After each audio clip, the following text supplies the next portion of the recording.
Hello all of you, welcome again. मैं अक्षय अग्रवाल।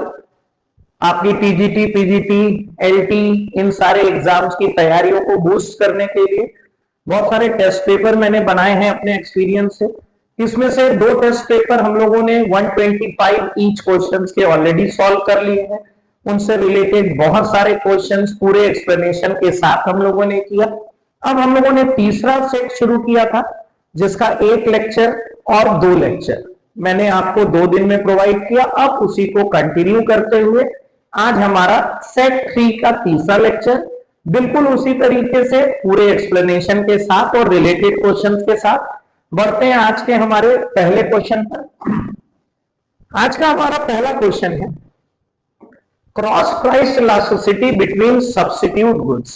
देखिए पहले समझते हैं सब्स्टिट्यूट गुड्स क्या होता है, जिनको हम एक के बदले दूसरे को यूज कर सकते हैं। जैसे पेन की जगह पेंसिल यूज की जा सकती है, चाय की जगह कॉफी यूज की जा सकती है। इनको सब्स्टिट्यूट गुड्स बोलते हैं। क्रॉस इलास्टिसिटी क्या होता है? जब एक के दाम में परिवर्तन के चलते दूसरे की क्वांटिटी में चेंज होता है उसको क्रॉस इलास्टिसिटी बोलते हैं।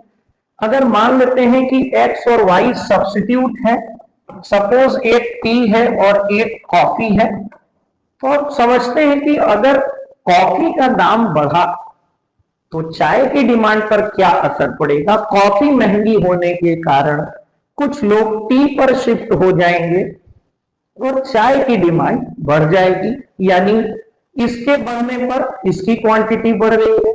अगर वाई का प्राइस यानी कॉफी का प्राइस गिरता है तो कुछ कस्टमर कॉफी की तरफ मूव करेंगे जिससे टी की डिमांड गिर जाएगी। यानी अगर एक का दाम गिर रहा है तो दूसरे की क्वांटिटी गिर जा रही है, यानी दोनों में पॉजिटिव रिलेशन शो हो रहा है। जब कॉम्प्लीमेंट्री गुड्स होते हैं, पूरक चीजें जैसे कार और पेट्रोल, पेट्रोल का दाम बढ़ने पर कार की डिमांड कम हो जाती है। तो कॉम्प्लीमेंट्री गुड्स के केस में price elasticity of demand, cross price elasticity of demand negative होती है। अनरिलेटेड चीजों में ये शून्य होती है। यहां पर सब्स्टिट्यूट गुड्स में पॉजिटिव होती है। देखिए नाबार्ड कौन सी समिति के रिकमेंडेशन से बना था, पहले भी पढ़ा हुआ क्वेश्चन है। 1982 में नाबार्ड बना था। शिवरमन कमेटी जिसको 1979 में बनाया गया था, इनकी सिफारिशों से नाबार्ड का गठन हुआ था। उसका एक्ट 1981 में पास हुआ था। इसका सही आंसर है शिवरमन कमेटी। अगले प्रश्न पर आते हैं। कैश बेसिस ऑफ अकाउंटिंग और एक्रूवल बेसिस ऑफ अकाउंटिंग के मिक्सचर को क्या बोलते हैं? कैश बेसिस में हम सिर्फ जितना कैश रिसीव हुआ है उसी को इनकम मानते हैं और जितना हमने एक्चुअल पे किया है एक्सपेंसेस में से उसी को हम एक्सपेंस मानते हैं। और एक्रूवल बेसिस में हम एक्रूवल बेसिस पर लिखते हैं, इनकम रिसीव हो या नहीं रिसीव हो हम उसको इनकम शो करते हैं। और एक्सपेंसेस अगर पे किए हैं या पेएबल है दोनों को हम एक्सपेंसेस मानते हैं। इन दोनों के मिक्सचर को बोलते हैं हाइब्रिड सिस्टम, जिसमें इनकम को कैश बेसिस पर शो किया जाता है, यानी जितनी इनकम आ रही है खाली उसी को इनकम मानते हैं, लेकिन एक्सपेंडिचर को एक्रूवल बेसिस पर ही शो करते हैं। ज्यादातर लॉयर्स, डॉक्टर्स जैसे प्रोफेशनल इसका इस्तेमाल करते हैं। इसका आंसर है हाइब्रिड सिस्टम। और mercantile system accrual basis of accounting का ही दूसरा नाम है, ये ध्यान रखिएगा। अगले प्रश्न पर बढ़ते हैं। इसमें से कौन सी एरर ट्रायल बैलेंस को प्रभावित करेगी? देखिए बहुत सी एरर हैं जो एरर होने के बावजूद भी ट्रायल बैलेंस पर प्रभाव नहीं डालती और गलती होने के बावजूद भी ट्रायल बैलेंस मिल जाता है। इसमें से कौन सी गलती प्रभाव डालेगी? देखिए फर्नीचर बेचा, उसको सेल्स में लिख दिया। मान लेते हैं कैश में बेचा तो एंट्री होनी चाहिए थी cash account debit to furniture account, आपने लिख दिया cash account debit to sales account. इसका असर ट्रायल बैलेंस पर नहीं पड़ेगा, क्योंकि क्रेडिट में आपने भले फर्नीचर की जगह सेल्स लिखा हो लेकिन क्रेडिट वाला अमाउंट सही है। फर्नीचर क्रेडिट होने की वजह सेल्स क्रेडिट हो गया और ट्रायल बैलेंस सिर्फ ये चेक करता है कि क्या डेबिट क्रेडिट बराबर है अरिथमेटिकली, तो ये गलती पकड़ में नहीं आएगी। 100 रुपए की सेल्स को आपने गलती से 1000 रुपया रिकॉर्ड ही कर दिया, गलती से जर्नल में रिकॉर्ड कर दिया 1000, यानी आपने डेबिट में भी 1000 लिखा, क्रेडिट में भी 1000 लिखा, ये गलती पकड़ में नहीं आएगी।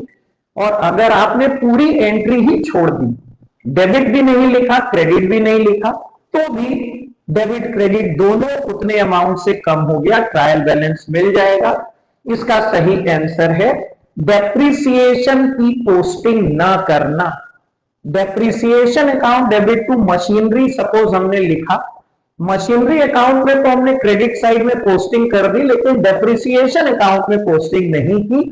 इसके चलते एक साइड का बैलेंस कम हो जाएगा और ट्रायल बैलेंस नहीं मैच करेगा। इसका सही आंसर है सी।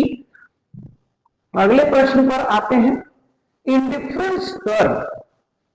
देखिए, indifference curve analysis ordinal utility analysis में हिक्स द्वारा दिया गया था, एलन हिक्स और एलन दो लोग थे, जे.आर. हिक्स और एलन, दोनों ने मिलकर ये थ्योरी दी थी। इंडिफरेंस कर्व आप कई सारे क्रिएट कर सकते हैं अपनी प्रेफरेंस से, इसको इंडिफरेंस मैप बोला जाता है। Higher indifference curve gives higher level of satisfaction, ये आपको याद रखना है। एक इंडिफरेंस कर्व पर सारे पॉइंट्स पर आपको मिलने वाली यूटिलिटी बराबर होगी, ये सब बराबर है। लेकिन जैसे जैसे आप हायर इंडिफरेंस कर्व पर मूव करेंगे, यूटिलिटी इंक्रीज होती जाएगी। आपको ये ध्यान रखना है, higher indifference curve gives higher level of satisfaction. Indifference curve का शेप कॉन्वेक्स होता है। क्यों कॉन्वेक्स होता है? Diminishing marginal rate of substitution, diminishing MRS के कारण इंडिफरेंस कर्व का शेप कॉन्वेक्स होता है। अगले प्रश्न पर बढ़ते हैं, when average product is increasing, अगर एवरेज प्रोडक्ट बढ़ रहा है तो मार्जिनल प्रोडक्ट पर क्या होगा, क्या वो बढ़ेगा या गिरेगा? देखते हैं रिलेशन दोनों का। देखिए, ये एक फिगर है एवरेज प्रोडक्ट का और ये है मार्जिनल प्रोडक्ट का। देखिए, जिस जगह पर एवरेज प्रोडक्ट और मार्जिनल प्रोडक्ट बराबर होता है, वहां एवरेज प्रोडक्ट अपने मैक्सिमम पर होता है। देखिए, पूछ क्या रहा है, जब एवरेज प्रोडक्ट बढ़ रहा है तो देखिए एवरेज प्रोडक्ट यहां से यहां तक बढ़ रहा है, इस जगह तक, तो मार्जिनल प्रोडक्ट पे क्या हो रहा है, यहां से यहां तक में मार्जिनल प्रोडक्ट इंक्रीज भी कर रहा है और डिक्रीज भी कर रहा है। तो आप ये नहीं कह सकते कि वो इंक्रीज ही करेगा या डिक्रीज ही करेगा। इसका सही आंसर होगा मे बी इंक्रीजिंग और मे बी डिक्रीजिंग। मिनिमम गलत आंसर है। जिस जगह पर दोनों कट करते हैं वहां पर एवरेज प्रोडक्ट अपने मैक्सिमम पर होता है। अगले प्रश्न पर बढ़ते हैं, एक्स फैक्ट्री प्राइस किसको बोलते हैं? ये हमने पहले के लेक्चर्स में भी बताया है। टैंको का मतलब होता है ऑल इंक्लूडेड। सेलर द्वारा बायर के प्लेस तक पहुंचाने के सारे खर्चे इनवॉइस में जोड़ दिए जाते हैं और बायर को इनवॉइस प्राइस के अलावा और कुछ नहीं देना होता। एक्स फैक्ट्री मतलब होता है लोको प्राइस। लोको प्राइस यानी कि सेलर के फैक्ट्री गोदाम से निकलने के बाद का सारा एक्सपेंस बायर को पे करना है, वो इनवॉइस में जुड़ा हुआ नहीं है। तो आपको ध्यान रखना है लोको प्राइस इसका आंसर है। इसके बाद है एनएसएसओ और सीएसओ को मर्ज करके कौन सी बॉडी बनाई गई? मई 2019 में central statistical organisation, national sample survey, इनको मर्ज कर दिया गया और एक नई बॉडी बनाई गई, नेशनल स्टैटिस्टिकल ऑफिस यानी एनएसओ। अब ये जीडीपी और नेशनल इनकम से जुड़े हुए आंकड़े जुटाता है, पब्लिश करता है। इनके अलावा और भी बहुत से काम एनएसओ करता है। इन दोनों को मिलाकर जो बॉडी बनाई गई NSO, इसका सही आंसर है बी। अगले प्रश्न पर बढ़ते हैं। लिमिटेड लायबिलिटी पार्टनरशिप में इसमें से क्या नहीं होता? देखिए, एग्रीमेंट तो उसमें भी होता है, प्रॉफिट शेयरिंग उसमें भी होती है, लेकिन जो साधारण पार्टनरशिप है उसमें म्यूचुअल एजेंसी बहुत महत्वपूर्ण है। हर पार्टनर एक दूसरे का एजेंट भी है। एक पार्टनर द्वारा किया गया सारा काम सारे पार्टनर्स के ऊपर बाध्य है, अगर वो पार्टनरशिप के दायरे में नॉर्मल बिजनेस में किया गया है तो। लेकिन लिमिटेड लायबिलिटी पार्टनरशिप में ऐसा नहीं होता। पार्टनर्स उसमें एक दूसरे के म्यूचुअल एजेंट नहीं होते। एक पार्टनर द्वारा किया गया काम दूसरे पार्टनर के लिए बाध्यकारी नहीं होता। तो इसका सही आंसर है म्यूचुअल एजेंसी। अगले क्वेश्चन पर आते हैं। इंश्योरेबल इंटरेस्ट किस में मौजूद होता है? ठीक है, इंश्योरेबल इंटरेस्ट का मतलब क्या हुआ? इंश्योरेबल इंटरेस्ट का मतलब यह हुआ कि क्या कानूनन हमारा किसी व्यक्ति या वस्तु में ऐसा कोई इंटरेस्ट माना जाएगा कि हम उसका बीमा करा सकते हैं। अगर मैं जिस मकान में हूं वो मेरा मकान है, मैं उसका ओनर हूं, या मैं उसमें किराएदार भी हूं, तो मेरा इंश्योरेबल इंटरेस्ट माना जाएगा और मैं उसका इंश्योरेंस करा सकता हूं। लेकिन मैं दूसरे के मकान का, दूसरे की गाड़ी का, दूसरे के लाइफ का, अपने परिवार के कुछ लोगों का, वाइफ का, बच्चों का मैं बीमा करा सकता हूं, लेकिन अनरिलेटेड लोगों का मैं बीमा, जीवन बीमा, हेल्थ बीमा कुछ भी नहीं करा सकता, क्योंकि उसमें मेरा कानूनन कोई इंश्योरेबल इंटरेस्ट नहीं है। तो इंश्योरेबल इंटरेस्ट हर तरीके के बीमे में मौजूद होना चाहिए, उसके बिना आप बीमा नहीं करा सकते अगर आपका इंश्योरेबल इंटरेस्ट मौजूद नहीं है तो। अगले प्रश्न पर बढ़ते हैं। इंप्लॉइज स्टॉक ऑप्शन प्लान, ये बहुत बार पढ़ाया हुआ है। Employees stock option plan company के एम्प्लॉइज को एक डिस्काउंटेड रेट पे फ्यूचर में, प्रेजेंट में डिसाइड हुए प्राइस पर फ्यूचर में कुछ शेयर्स खरीदने के ऑप्शंस दिए जाते हैं, उसको एम्प्लॉइज स्टॉक ऑप्शन प्लान बोलते हैं। रिसेशन अगर कंटिन्यू रह गया तो वो किस स्थिति में आएगा? देखिए, कई बार ये हम लोगों ने पढ़ा हुआ है।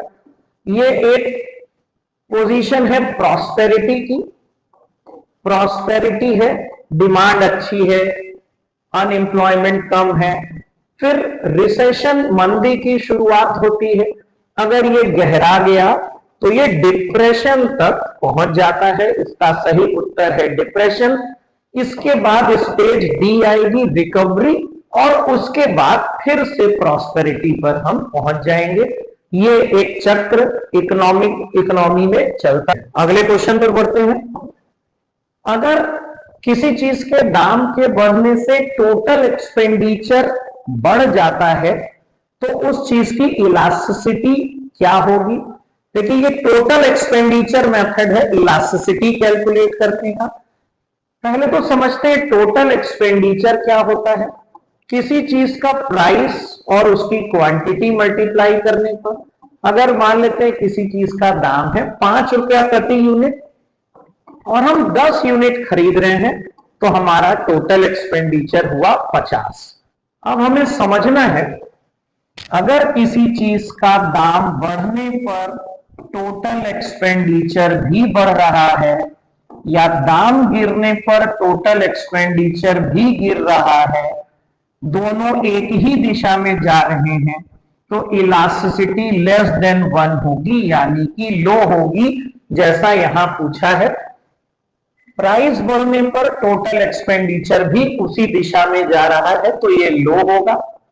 अगर प्राइस बढ़ने पर टोटल एक्सपेंडिचर गिर रहा है या प्राइस गिरने पर टोटल एक्सपेंडिचर बढ़ रहा है, दोनों अपोजिट दिशा में जा रहे हैं, तो इलास्टिसिटी हाई होती है। और अगर प्राइस घटने बढ़ने से टोटल एक्सपेंडिचर पर कोई असर नहीं पड़ता तो इलास्टिसिटी 1 मानी जाती है।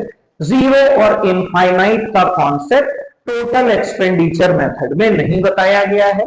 अगले प्रश्न पर बढ़ते हैं।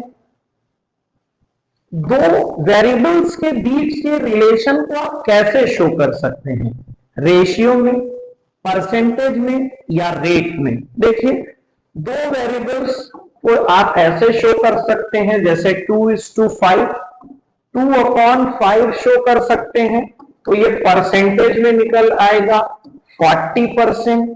रेट में आप शो कर सकते हैं, जैसे अगर 10/2 है तो आप 5 टाइम्स लिख सकते हैं। यानी दो वेरिएबल के बीच के संबंध को किसी भी तीनों तरीके से शो किया जा सकता है, तो इसका आंसर है ऑल ऑफ द अबव। अगले प्रश्न पर बढ़ते हैं। आरबीआई किसका एग्जाम्पल है? पहले भी कई बार हम लोग डिस्कस कर चुके हैं। पब्लिक सेक्टर अंडरटेकिंग में तीन तरह की अंडरटेकिंग होती है। गवर्नमेंट कंपनी, जिसमें एटलीस्ट 51% शेयर गवर्नमेंट के पास होने चाहिए, सेंट्रल या state government. At least 51% of the paid up share capital should be held by central और स्टेट गवर्नमेंट, या दोनों के पास मिलाकर भी हो सकता है। और डिपार्टमेंटल अंडरटेकिंग वो होती है जिसमें एक डिपार्टमेंट के तहत वर्क किया जाता है, जैसे रेलवे डिपार्टमेंट, जिसकी एक अलग से मिनिस्ट्री भी होती है। और स्टैट्यूटरी कॉर्पोरेशन वो होते हैं जिनको स्पेशल एक्ट से बनाया गया है, चाहे पार्लियामेंट में और चाहे स्टेट लेजिस्लेचर में। आरबीआई एक्ट से बना है, एसबीआई, एलआईसी, इन सब के लिए स्पेशल एक्ट पास किया गया है, इसीलिए ये सब स्टैट्यूटरी कॉर्पोरेशन की कैटेगरी में है। अगले प्रश्न पर आते हैं। इसमें से किसको हम जीरो कूपन सिक्योरिटी या जीरो कूपन बॉन्ड बोल सकते हैं? देखिए, आमतौर पे जब हम कोई इन्वेस्टमेंट करते हैं फिक्स्ड रिटर्न सिक्योरिटीज में, बॉन्ड्स, डिवेंचर्स, उस पर एक इंटरेस्ट होता है जिसको कूपन रेट बोलते हैं, कि उस रेट से हमें इंटरेस्ट सालाना मिलेगा ही मिलेगा, फिक्स रेट से। कुछ ऐसी सिक्योरिटीज होती हैं जिनकी एक फेस वैल्यू होती है, सपोज ₹100, और एक इशू प्राइस होता है सपोज ₹92। इनको डिस्काउंट पर इश्यू किया जाता है और फेस वैल्यू पर रिडीम किया जाता है। इनका कोई इंटरेस्ट रेट या कूपन वैल्यू नहीं होती। आप इसको 92 में खरीदेंगे और जब रिडीम होगा तो आपको ₹100 मिलेगा। ये बीच का जो डिफरेंस है यही आपकी इनकम है, इंटरेस्ट है, और इसी को, इस प्रकार की सिक्योरिटीज को बोलते हैं जीरो कूपन सिक्योरिटीज या जीरो कूपन बॉन्ड। ये इसका एग्जाम्पल है। ट्रेजरी बिल्स जो आरबीआई इशू करता है 91 डेज के लिए, 182 डेज के लिए और 364, ये तीन इसकी मैच्योरिटी पीरियड होती है। इसके बाद आगे बढ़ते हैं। करेंट अकाउंट पार्टनर का कब ओपन होता है? बहुत सिंपल सा क्वेश्चन है, कभी कभी ध्यान न देने से गलत हो सकता है। जब पार्टनर्स की कैपिटल फिक्स्ड होती है तो एक कैपिटल अकाउंट बनता है और साथ में पार्टनर्स करेंट अकाउंट भी बनता है, तो आंसर है फिक्स्ड जब होती है। अगले प्रश्न पर बढ़ते हैं। इसमें से कौन पार्टनरशिप का एसेंशियल रिक्वायरमेंट नहीं है? बिजनेस होना चाहिए और प्रॉफिट के लिए ही होना चाहिए। आपको ध्यान दीजिएगा, पार्टनरशिप सिर्फ बिजनेस और प्रॉफिट कमाने के लिए ही की जा सकती है। चैरिटेबल पर्पस के लिए आप कंपनी बना सकते हैं, पार्टनरशिप कभी भी नॉट प्रॉफिट ऑर्गेनाइजेशन या चैरिटेबल पर्पस के रूप में नहीं चलाया जा सकता। एग्रीमेंट भी होना चाहिए, लेकिन ये जरूरी नहीं है कि सारे पार्टनर उसको चलाएं। आपने पढ़ा भी है, बिजनेस में be carried on by all और any of them, few of them acting for all. तो सारे लोगों को बिजनेस में एक्टिवली इन्वॉल्व होने की आवश्यकता नहीं है। इसका सही आंसर है सी।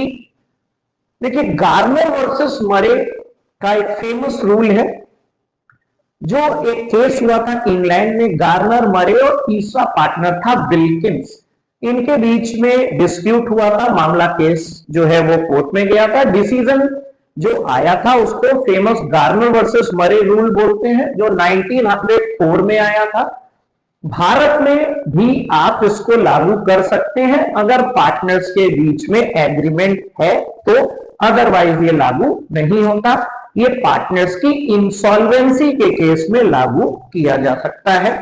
अगले प्रश्न पर बढ़ते हैं। जीडीपी कौन कैलकुलेट करता है भारत में? देखिए, इसका सही उत्तर है नेशनल स्टैटिस्टिकल ऑफिस, एनएसओ, जिसको 2019 में सीएसओ और एनएसएसओ को मर्ज करके बनाया गया है। यही संस्था नेशनल स्टैटिस्टिकल ऑफिस भारत में नेशनल इनकम का कैलकुलेशन करती है। अगले प्रश्न पर, कंजम्पशन ऑफ फिक्स कैपिटल को और किस नाम से जानते हैं? सिंपल सा क्वेश्चन है। Consumption of fix capital is also known as depreciation. अगले प्रश्न पर बढ़ते हैं। The type of share allocated to outstanding workers for their excellent work और इंटेलेक्चुअल प्रॉपर्टी राइट्स प्रोवाइड करने के लिए कौन से शेयर कंपनी दे सकती है एम्प्लॉइज और डायरेक्टर्स को? उसका सही आंसर है sweat equity share. Sweat equity share company के डायरेक्टर्स और एम्प्लॉइज को technical know how, intellectual property वगैरह प्रोवाइड करने के लिए कंपनी दे सकती है। इसके बाद है, what is the supreme object of financial management? वित्तीय प्रबंधन, फाइनेंशियल मैनेजमेंट का मेन ऑब्जेक्टिव क्या है? क्या कंपनी के प्रॉफिट को बढ़ाना, फंड्स का ऑप्टिमम यूटिलाइजेशन करना? तो इसका सही उत्तर है maximisation of share holders wealth. Share holder की वेल्थ को मैक्सिमाइज करना ही फाइनेंशियल मैनेजमेंट का सबसे बड़ा प्राइम ऑब्जेक्टिव है। आंसर है बी। अगले प्रश्न पर आते हैं। गैट का सक्सेसर ऑर्गेनाइजेशन कौन है? गैट के बारे में चर्चा किया था। ये 1948 में बना था, general agreement on tariff and trade. लेकिन ये सिर्फ एग्रीमेंट था, किसी तरह की ये ऑर्गेनाइजेशन या संस्था नहीं थी। दुनिया में फ्री ट्रेड को बढ़ावा देने के लिए 1 जनवरी 1995 से वर्ल्ड ट्रेड ऑर्गेनाइजेशन का गठन किया गया। इसके सक्सेसर के रूप में जो एक ऑर्गेनाइज्ड संस्था है, वर्ल्ड ट्रेड ऑर्गेनाइजेशन का हेडक्वार्टर जेनेवा में है, स्विट्जरलैंड में। आज के आखिरी प्रश्न पर बढ़ते हैं। वो किस प्रकार की पार्टनरशिप है जिसमें कोई ड्यूरेशन फिक्स नहीं होता कि वो कितने दिन चलेगी? उसको बोलते हैं partnership at will. Partnership at will का मतलब होता है कि जिसकी कोई फिक्स डेट, मियाद फिक्स नहीं की गई है कि पार्टनर्स कितने दिनों तक बिजनेस करेंगे। ये आपके सामने मेरे प्रैक्टिस सेट 3 का तीसरा पार्ट था 25 क्वेश्चन का, और इससे संबंधित भी बहुत सारे क्वेश्चंस हम लोगों ने बनाए हैं। आप लगातार इसको रिवाइज करते रहिए, देखते रहिए, और पूरी तरीके से सिलेबस बेस्ड पेपर के लिए आप उसको सब्सक्राइब करिए। और हम लोग इसी तरीके से मिलते रहेंगे और आपकी एग्जाम की तैयारियों को बूस्टअप करते रहेंगे। तब तक के लिए गुड लक, गुड बाय, और बहुत बहुत धन्यवाद देखने के लिए।